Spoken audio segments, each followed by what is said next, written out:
Hello, extraordinary humans. We are here to raise the vibration, the frequency, at least on the internet, and why not in real life? Today, I want to talk about breathwork. I just finished a session with a few clients. I will just stay here by the pool. I finished a session with some clients, and it was off the hook. So, if you don't know me, my name is Khan, and I'm a coach, mentor. I help people find their true self, authenticity, and eventually build a business around it. So, today, the goal was to help them release from some traumas and obstacles that prevent them from achieving either their goals or things in their businesses. And what it is, breath work, I will explain what it is a way to release the traumas. Because when you experience something, unlike animals who are able to shake their body, let's say you have a lion that is chasing any type of animal. I don't know the names in English, but not all of them. Um, well, then they will just shake their body to release the trauma, to let go of the trauma. But us as human beings, we don't do that unless you're in a tribe and you have a habit of getting into a trance and letting go of those. We rarely do a somatic work. So ends up happening is all the traumas you've experienced, and what I call trauma is not necessarily just being hit by someone or having lived like harassment or a war. Not being taken and held and cuddled when you're born is a trauma. Being neglected is a trauma. Having parents who do not show up at school at the right time is a form of trauma, because your nervous system will develop itself thinking you cannot trust people, thinking you always need to be alert because there will be danger and stuff like that. So then what will it do? So once your nervous system, and I'm talking about autonomous nervous system, because you have three types. There is the central nervous system, there is the peripheral nervous system, and there is the autonomous nervous system. So the autonomous nervous system's goal is to manage everything that is done automatically in your body. So your eyes blinking, your heart beating, your digestive system functioning, and all of that is regulated by your nervous system. But what it does as well is make you react based of the level of danger you have. So your ego is protecting you, your nervous system is contributing to that to help you at least survive and then maybe thrive. But what we can do is either protect ourselves, so be in like alert, danger mode, survival mode, or act. So it's exactly the same part that will do both. So let's say I'm talking about the sympathetic nervous system or branch. What it will do is the one you have heard about: fight, flight, or freeze. So this is an autonomous nervous system response. It's a survival mode. So it's either you will act and like flight, leave, run, or you will fight, or you will freeze. So one is the parasympathetic and the other one is the sympathetic branch of the nervous system. And then you have the ventral vagal nerve, which is the part that helps you connect with other people when you are 100% regulated. So when you have a trauma, what ends up happening? It's your body that will respond in a way, the same way as if you were threatened. And you're not. So let's say you want to go online and you want to do like me. You want to be like, okay, let me create some videos. Then your body will be like, oh no, remember, you have been mocked in high school, or kindergarten, or whatnot and whatnot. So let's not do that, because that's dangerous. Is that a real threat? Absolutely not. But your body will react as if it was one. Then what will it do? It will probably freeze. So now you cannot do anything. It will probably go in flight. So will you do? It's like, okay, now let me do something. Let me learn for years or for months how to create some videos online, and you will just be in a form of, I would say, productive procrastination. Or it will go in fight mode, so you will work hard, like, oh, let me do this, let me do that. It will lead you to work hard. And a lot of entrepreneurs are dysregulated, and they don't know it, because they're like, let me work hard. The whole hustle culture is based on a survival mechanism. So back to breathwork. Why do I facilitate those sessions? I facilitate those sessions because my clients, in good faith, want to do things, want to, like, post on social medias, want to sell their offers. But a part of them is like, let's not do that because that's dangerous. And what you might not know, it's like there's only 20% of what we do that comes from our mind or brain. 20%, not the brain, I would say mind. So it's 20% from the mind to the body, and 80% from the body to the mind. So when you think that you're sovereign over a situation, that you're doing something because you want to do it, most likely than not, it's your internal, your inner state, your autonomous nervous system that will lead you to react a certain way. So you think, oh no, I don't like to do this, I don't like that. No, you think you're choosing, but you're not choosing. It's your traumas that are leading you not to do something, not to see something, not to choose something. And this is why some people are trapped. It's like, oh, we've always been poor in the family. Yes, so the trauma of the fear of being rich, the hate of the riches, will lead you to not choose a path that could lead you to be rich. And I have to deal with that like so many times. I had to deal with it myself, but I have to deal with that so many times with my clients. It's like they have two options, and they will take the option that will, not all of them, but some of them, the option that will not work. Why? Because they think that it will work, and they're like, no, Khan, I'm sure it will work. No, it's not gonna work. And here are the proof. But why are they still doing it? Just because their uh, autonomous nervous system is choosing for them. Oh, there are many kids coming. So yeah, this is the also, this is my kids.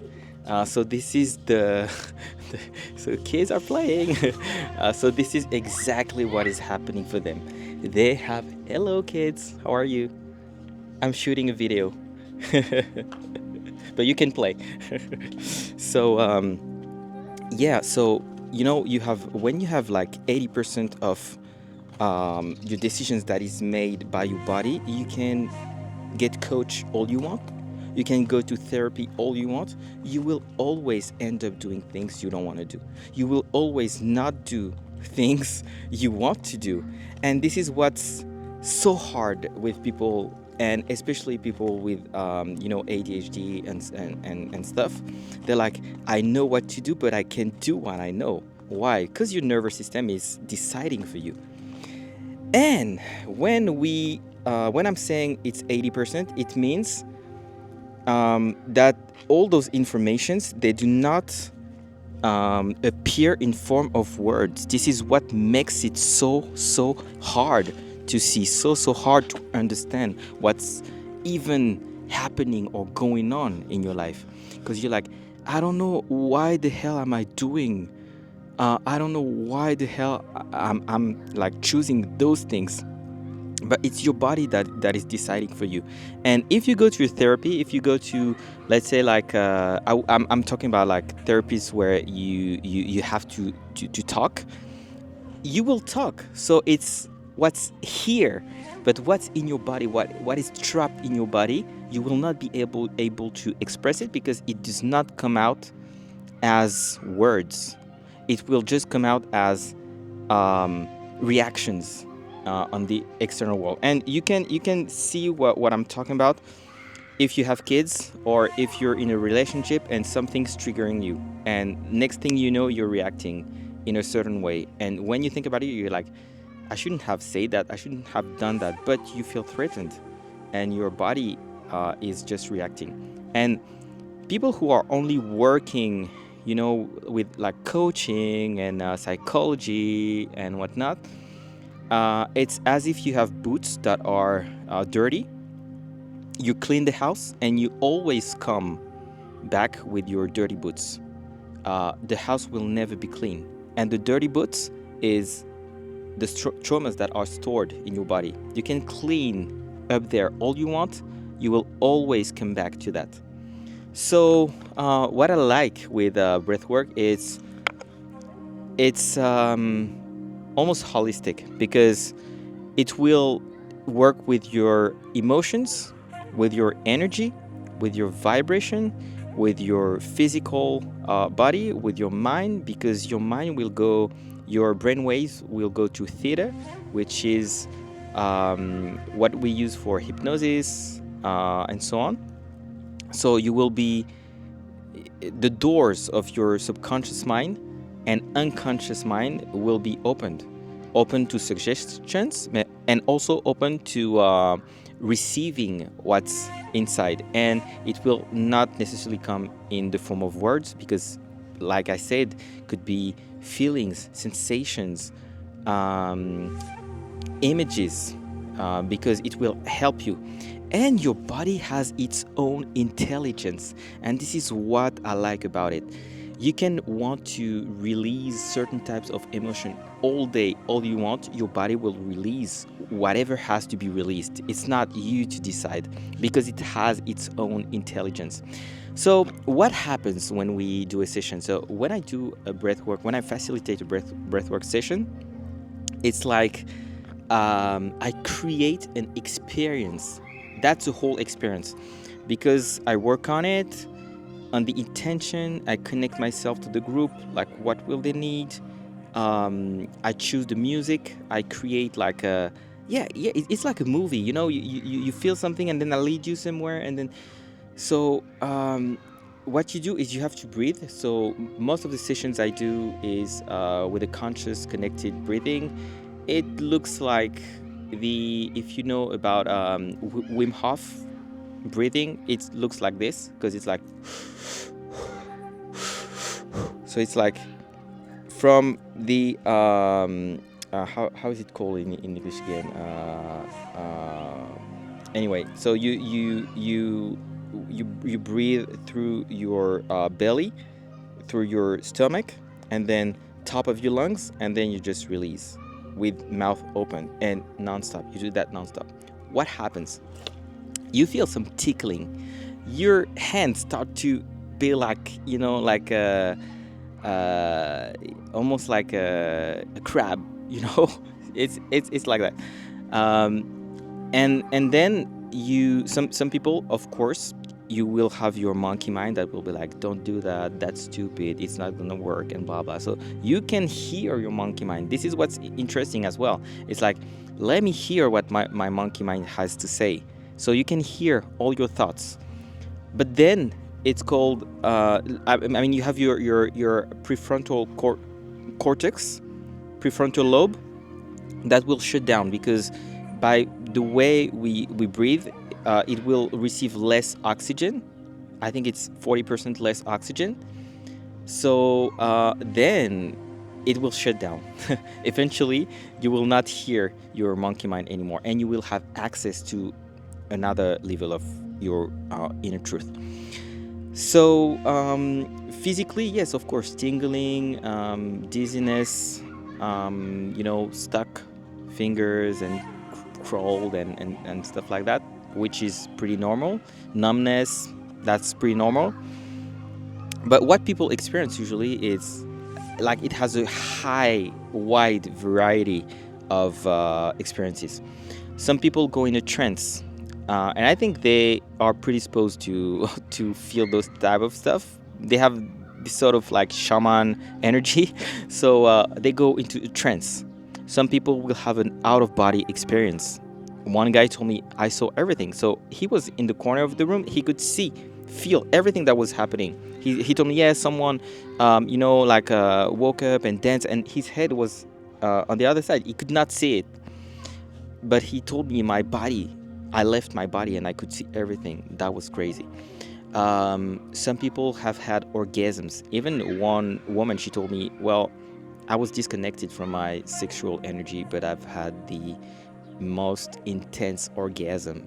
And I could see it. I was like, whoa, there's something going on right here. Um, some people are hitting, crying, shaking. Again, your body release your traumas the way it has to. And for some people, those traumas haven't been released in years. So each experience you will have will be different. So when I do myself like a breathwork session, I know the experience is going to be different. Sometimes it's very unpleasant, but I know I have to work that path to release some of the stuff that are stored in my body.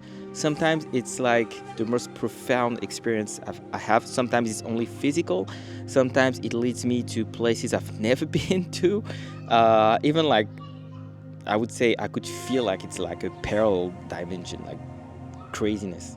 Anyway, but yeah, I mean, if you have an opportunity to try it, I would highly suggest that you do some somatic work. I love breath work, so I can only um, recommend you to try it. But we, as individuals, are not meant to suffer. We are not meant to just crawl. We are meant to fly, almost, I would say. We are meant to thrive. We are meant to be alive. We are meant to be intuitive.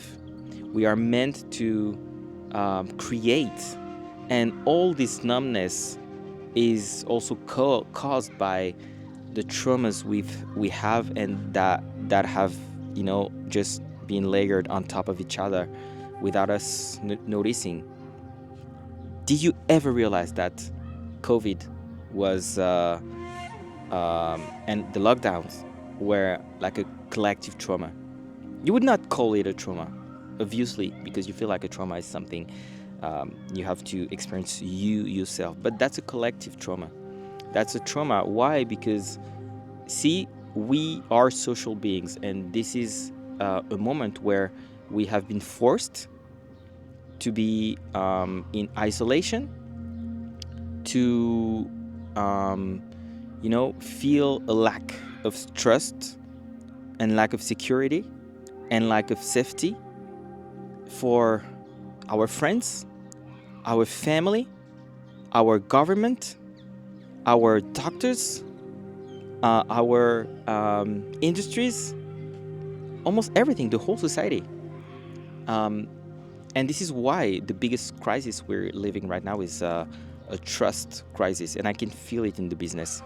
It's never been so hard, that hard, to just have people's trust. And I think it's a good thing in my industry, because people have lied so much and manipulated so much that it has cleaned the market. So if you have an opportunity, try it, and let me know in the comments if you have already tried that, like, breath work, because I think it's breathing, it's living.